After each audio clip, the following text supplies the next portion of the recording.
नमस्कार. जय श्रीराम. मंडळी, औरंगजेब या व्यक्तिमत्वावर, राज्यकर्त्यावर, मुस्लिम राज्यकर्त्यावर अनेकांनी लिखाण केलेलं आहे. मराठीमध्ये केलेलं आहे, हिंदीमध्ये झालेलं आहे, उर्दूमध्ये झालेलं आहे, इंग्रजीमध्ये झालेलं आहे. विविध भाषांमध्ये औरंगजेबावर लिखाण हे झालेलं आहे. औरंगजेबाच्या स्वभावाचं व्यक्तिमत्व वर्णन करायचं म्हटलं तर त्याला त्याच्या आयुष्यामध्ये सर्वाधिक प्रिय काय होतं, तो सर्वाधिक महत्त्व कोणत्या गोष्टीला द्यायचा. आता त्याचं प्रेम सर्वाधिक कुणावर होतं, तर असंही काही जण म्हणतात की त्याचं त्याच्या कन्येवर, त्याची जी मुलगी होती 3 नंबरची, तिच्यावर त्याचं झिनत नाव, तिच्यावर त्याचं सर्वात प्रेम होतं, अधिक प्रेम होतं. पण ते खरं आहे का? असा औरंगजेब होता का प्रेमळ वृत्तीचा, प्रेमळ स्वभावाचा, मनाने उमदा, प्रेमळ, दिलदार, दयाळू, कनवाळू असा होता का? त्याचं खरंच आपल्या कन्येवर, मुलीवर एवढं प्रेम होतं का? तर मंडळी, औरंगजेबाचं सर्वात जास्त प्रेम कुणावर असेल, अधिक प्रेम कुणावर असेल, तर ते एकाच गोष्टीवर होतं, आणि ते म्हणजे गादीवर. त्याच्या गादीवर म्हणजेच त्याच्या सत्तेवर, राज्यावर नव्हे, सत्तेवर. राज्यामध्ये प्रजा वगैरे आली, त्याचं प्रेम होतं त्याच्या गादीवर, त्याच्या सत्तेवर. त्याला एक त्याची इच्छा होती, आकांक्षा होती, महत्वाकांक्षा होती, आपली सत्ता अबाधित राहणं, आपली गादी अबाधित राहणं, आणि त्याला जे विरोधक असतील, प्रतिपक्ष असेल, तो नेस्तनाबूत होणं, आणि त्यासाठी प्रयत्न करणं, अधिकाधिक राज्याचा विस्तार वाढवणं, विस्तार होणं. औरंगजेब हा सर्वाधिक महत्त्व कुणाला द्यायचा, तर ते अल्लाला द्यायचं. हे खरं आहे, कारण कुठल्याही मुस्लिम व्यक्तीला अल्लाह प्रिय, सर्वाधिक म्हणजे अल्लाह प्रिय असतो. त्याप्रमाणे त्याला अल्लाचा बंदा तो स्वतःला म्हणून घेत असे, स्वतःला तो अल्लाचा बंदा, अल्लाचा सेवक म्हणून घेत असे. तो कट्टर धार्मिक होता, तितकाच तो म्हणजे 5 वेळा नमाज पडणारा इतका तो धार्मिक होता. पण तो धर्मांध होता, नुसता धार्मिक नव्हे, धर्मांध होता आणि सत्तांध होता.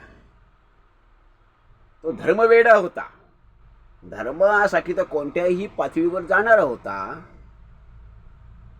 परंतु व्यवहार कुशल होता आणि सत्तांध पण होता. सत्तेसाठी कराव्या लागणाऱ्या सगळ्या गोष्टी तो करणारा होता. त्यांनी सख्या आपल्या बापाला सोडलं नाही, सख्या भावानं सोडलं नाही.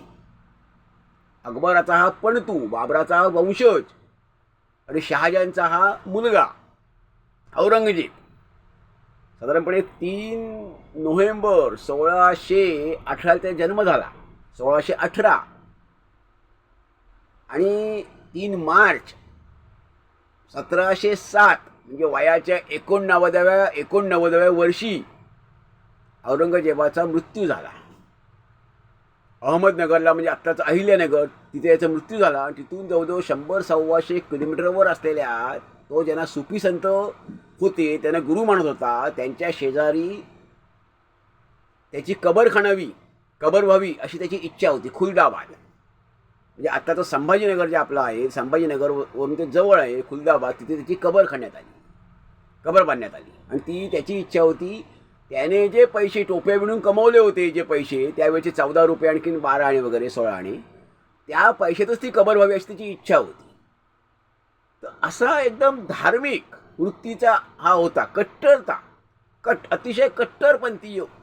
म्हणजे या जगात फक्त आपला धर्म राहावा अशी त्याची इच्छा असायची. त्यासाठी तो करेल, आणि ते असताना सत्ताही आपलीच राहावी, फक्त आपला स्वतःचा धर्म राहावा आणि सत्ताही आपली स्वतःचीच राहावी.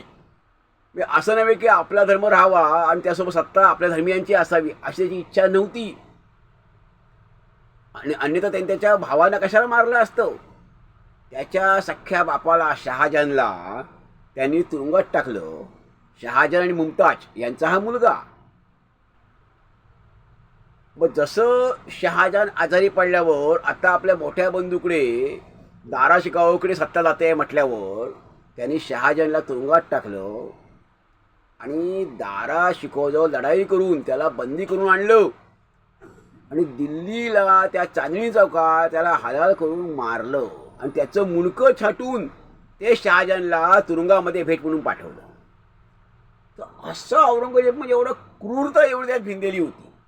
तो फक्त आपल्या म्हणजे शत्रूंना म्हणजे फक्त हिंदूंना किंवा अन्य धर्मीय असतील त्यांना शत्रू फक्त मानत नव्हता, स्वतःच्या भावाभिवांना सगळ्यांचा शत्रू मानत होता. याचं कारण सत्ता.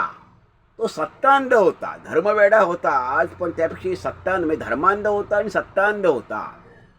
त्याचं त्याच्या गादीपेक्षा कुणावरही प्रेम नव्हतं, सत्तेपेक्षा सत्ते एवढं कुणावरही प्रेम नव्हतं.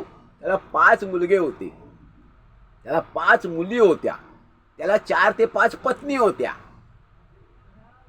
आणि त्या सगळ्यांकडून ती मुली झाल्या होत्या. 5 मुली आणि मुलं ती एकूण 10 होती. 5 मुली 5 मुलगे. मृत्यूसमयी याच्याजवळ एक मुलगी होती झिनत नावाची, जी त्याची लाडकी कन्या होती असं म्हणतात. ती त्याच्याजवळ होती, अविवाहित ती होती. त्याला 5 मुलींपैकी 2 मुलींची फक्त लग्न झालेली होती, विवाह झालेले होते. 3 मुलींचे विवाह झालेले नव्हते. आता असा बाप असतो का की त्या काळात विशेष मुलींना एवढं स्वातंत्र्य नव्हतं. मग बाप तर मुलीचं लग्न व्हावं, ती विवाह बंधनात अडकावी, तिचं कुटुंब आणि तिला तिच्या जीवनाचा आनंद मिळावा असंच बापाची कुठली इच्छा असते. मी स्वतः आपण जबाबदारी एखाद्या मुक्त होऊ, मग तो राजा असो कुणी असो अशी इच्छा असते. पण ह्यानी सत्तेचा फायदा बघितला की आपली सत्ता सुरक्षित राहावी, आपल्याला कोणी स्पर्धक निर्माण होऊ नये. ह्या सगळ्या अंतर्गत आणि बाह्य सगळ्या राजकारणातून त्यांनी मुलींना पण स्वतःच्या फायद्यासाठी आणि सत्ता टिकून राहण्यासाठी सत्तेत कोण विरोधक अधिक शक्तिशाली बनू नये, तयार होऊ नये, स्पर्धक तयार होऊ नये म्हणून त्यांनी स्वतःच्या सोयीसाठी स्वार्थासाठी मुलींना पण त्यांनी अविवाहित ठेवलं. त्या समयी त्या मृत्यूसमयी झिनत जी होती त्याच्या जवळ होती आणि बाकी 5ही मुलगे बाहेर होते. मुअज्जम ते सर्वात मोठा मुलगा तोही बाहेर होता, पण एक मुलगा त्याचा जवळ होता, त्याच्याजवळ अगदी नव्हता, पण मृत्यू झाल्यानंतर तो लवकर त्याच्याजवळ आला, म्हणजे जवळपास तो होता. असा औरंगजेब एवढा तरेवाईक वृत्तीचा तो होता, तरेवाईक स्वभावाचा, विचित्र स्वभावाचा. परंतु व्यवहार कुशल मात्र तो होता. राज्य टिकवायचं, राज्य चालवायचं हे त्याला कळत होतं. मग त्यासाठी लागणाऱ्या सगळ्या गोष्टी तो करत होता. त्यात क्रौर्य असेल, निष्ठुरता असेल, निर्दयीपणा असेल, तिथे दयामया काही नव्हते, सगळं तो करत होता. दयामया त्याच्याकडे अजिबात नव्हती, उदारता औदार्य त्याच्याकडे अजिबात नव्हतं. त्याच्या जवळ जे जे गेले मग त्याच्या विश्वासातली माणसं असं आपण म्हणतो त्यांना त्यांनी कपट कारस्थाकडून मारलेलं आहे. हे विशेष. त्यांनी मैत्री औरंगजेबाने मैत्री कुणाशीही केली नाही, त्याला जमली नाही मैत्री. ह्याचं कारण एकच होतं की मनुष्य हा स्वतःच्या उंचीचा होईल का, स्वतःपेक्षा मोठा होईल का, उद्या स्पर्धक बनेल का, त्याला भीती वाटायची आणि आपल्या गादीला धोका निर्माण होईल का. मग तो आपल्यापेक्षा अगदी लहान असेल तो पण त्याचा हवा असाय, त्याचा फायदा संपला की तो संपला. त्याच्याकडून त्या माणसाकडून फायदा आहे तोपर्यंत त्याला हवा असायचा. उद्या जर तो आपल्याला स्पर्धक म्हणत असेल तर त्याला तो कपट कारस्थांकडून मारून टाकायचा. मिर्झा राजे जयसिंगांचं काय झालं, मिर्झा राजांची औरंगजेबावर खूप श्रद्धा होती, खूप विश्वास होता आणि दक्षिणेत किंवा अन्य कुठेही जे काही त्या काळात विजय औरंगजेबाला काही मिळत होते ते मिर्झा राजे जयसिंगांमुळे मिळत होते. एवढे मिर्झा राजे जयसिंग म्हणजे उत्तरेतही पश्चिमेतही जे विजय काही मिळत होते औरंगजेबाला त्यामध्ये मिर्झा राजे जयसिंगांचा खूप मोठा वाटा होता. मिर्झा राजे हे राजपूत होते, अत्यंत शूर राजे होते, मुत्सद्दी होते ते. तर परंतु त्या मिर्झा राजांनाही यांनी विष घालून कपट कारस्थान करून मारून टाकलं, कारण समोरासमोर त्यांना मारू शकत नव्हता. एवढे मिर्झा राजे ताकदवान होते, शक्तिशाली होते. तर असा औरंगजेब की ज्याचं आयुष्यात कुणाशी जमलं नाही, अत्यंत स्वभावात तरेवाईक होता, पण तो एवढं करून शांत असायचा, म्हणजे भासवायचा. आतून तो खूप चिडलेला असायचा, पण तो वरून शांत असायचा. म्हणजे आतून क्रोध, पण तो क्रोध बाहेर दाखवायचा नाही. त्याचे व्यक्तिमत्व असं होतं की तो वरून तो मृदू वाटायचा, वरून तो शांत वाटायचा, तो कधी आकांतवड करून बोलायचा नाही, तो शांतपणेच बोलायचा, शांतपणेच राहायचा. पण अशीच माणसं अधिक धोकादायक असतात. ती आतून मात्र तो क्रूर असायचा, निष्ठुर असायचा,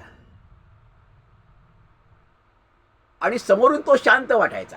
कारण तो प्रत्येक गोष्टीचा विचार हा शांतपणे करायचा. म्हणजेच कुणाला संपवायची, विरोधकाला, शत्रूला संपवायची आहे, त्याला ठार मारायची आहे, त्याला कपट का असताना आपल्याला करायचं आहे, तर तो विचार मात्र करताना शांतपणे करायचा आणि तो खुबीने तो अंमलात आणायचा. हे त्याचं औरंगजेबाचं वैशिष्ट्य होतं. त्यामुळे औरंगजेबाला त्याच्या आयुष्यामध्ये काय प्रिय असेल, काय प्रिय होतं, तर सर्वात प्रिय त्याची मुलगी होती का, तर नाही. त्याची मुलगी त्याला प्रिय होती हे मान्य आहे, पण आपल्या सर्वात एवढ्या लाडक्या मुलीला कोण अवैध ठेवेल का?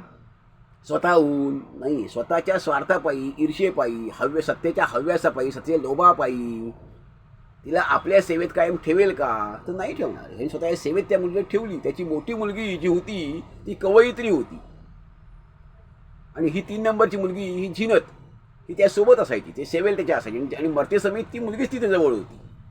मग ती अविवाहित राहिली होती. 5 पैकी 3 मुली अविवाहित होत्या. पण तो औरंगजेबाचं त्यांच्यावर सर्वाधिक प्रेम होतं का, असं नाही आहे. त्याचं मुलांवर, मुलींवर, कुणावर, त्याच्या पत्नींवर, वडिलांवर, भावांवर कुणावरही प्रेम नव्हतं. तो एक अल्लाशिवाय कुणालाही मानत नव्हता. त्याचा विश्वास या जगात कुणावरही नव्हता. त्याला प्रिय कुणीही नव्हतं. त्याला प्रिय होती म्हणजे त्याची गादी, त्याची सत्ता, त्याचा सत्ता लोभ. त्याला प्रिय काय होता? सत्ता लोभ, सत्तेचा, गादीचा लोभ, हा त्याला प्रिय होता. तेव्हा औरंगजेबाचं सर्वाधिक प्रेम कुणावर असेल तर ते त्याच्या गादीवर होतं, ते त्याच्या सत्तेवर होतं. आणि आयुष्यभर त्याने तोच प्रयत्न केला की सत्ता राखणं, सत्ता वाढवणं, सत्ता राखणं, सत्ता राखण्यासाठी हवं ते करणं, नको ते करणं, कपट कारस्थानं ती करणं, आणि सत्तेचा व्यास जो आहे तो अधिकाधिक विस्तार आहे तो अधिकाधिक वाढवणं. त्यात त्याला शेवट असफल झाला. त्याला महाराष्ट्रात काही यश लाभलं नाही. त्याला महाराष्ट्रात म्हणावं तेवढं यश लागलं नाही. त्याला शेवट तो पश्चाताप झाला, आणि त्या पश्चातापातच तो 1707 साली 3 मार्च 1707 रोजी आत्ताचं अहिल्यानगर इथेच त्याचा मृत्यू झाला. आणि तिथेच मग 150-150-150 किलोमीटर लांब असलेल्या खुलदाबाद इथे त्याच्या इच्छेप्रमाणे त्याचा दफनविधी झाला, अंत्यविधी झाला. तर असा औरंगजेब अत्यंत कारस्थानी, तितकाच व्यवहार कुशल, पण कारस्थानी, अत्यंत निष्ठुर, वरून शांत वाटणारा. परंतु वरून शांत असेल, आतून मात्र बिलकुल शांत नाही. तर आतून तो अशांत, आतून अत्यंत संतप्त, आतून अत्यंत क्रोधिष्ट, क्रूर, वरून तो भासवणार शांत असणारा. असा अत्यंत सत्तेचा लोभी असणारा, हव्यासी असणारा औरंगजेब, ह्याचं प्रेम, ह्याचा विश्वास जगात कुणावर नव्हता. ह्याचं प्रेम कुणावरही नव्हतं. त्याचं प्रेम हे फक्त आणि फक्त हे सत्तेवर होतं, त्याच्या आणि गादीवर होतं. त्याचं प्रेम त्याच्या मुलींवर नव्हे तर गादीवर होतं. मंडळी, हे आपलं काय मत आहे आपण जरूर ऐका द्यावा. धन्यवाद. जय हिंद, जय भारत.